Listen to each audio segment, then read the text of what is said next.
একটা অদ্ভুত ঘটনা ঘটল।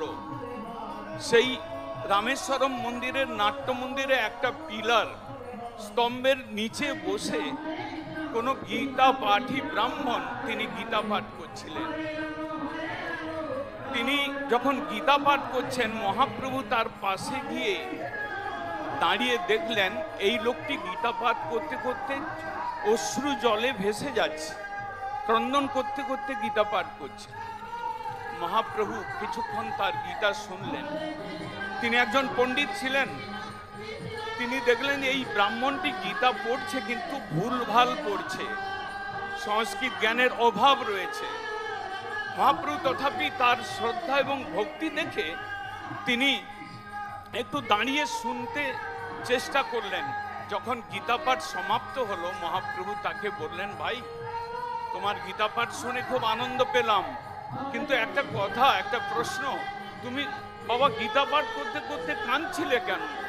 তখন সেই ব্রাহ্মণ বললেন যে আমি প্রকৃতপক্ষে মূর্খ, আমি গীতা পাঠ করতে জানি না, আমি ভুলভাল পড়ি, কিন্তু ভগবান কৃষ্ণ তিনি কিরকম দয়ালু, তিনি কিরকম ভক্তবৎসল, তিনি কিরকম স্নেহশীল, যে ওই তিনি কি করলেন, তার সখা অর্জুনকে সেই আলো এবং অন্ধকার, সুখ এবং দুঃখ,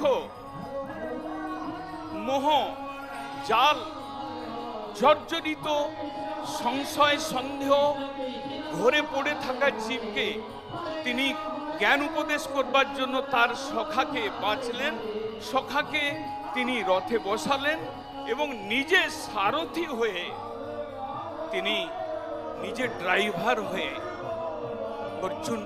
অর্জুনের রথ চালিয়ে অর্জুনকে সংগ্রাম সমরে সেই ফিল্ডে নিয়ে এসে তাকে গীতার বাণী উপদেশ করলেন।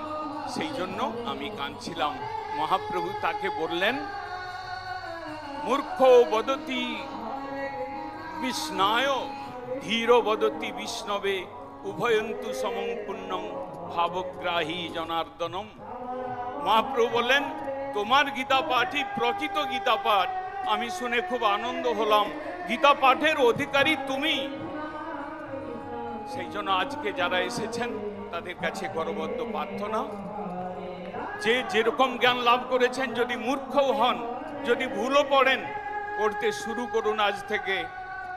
গীতার একটা শব্দ, গীতার একটা অক্ষর যদি আপনার জিহ্বা থেকে বেরোয়, কৃষ্ণ নাম উচ্চারণ, রাম নাম উচ্চারণ থেকে কোনো অংশে কম নয়, আপনি জীবনে আধ্যাত্মিক চেতনা পাবেনই পাবেন।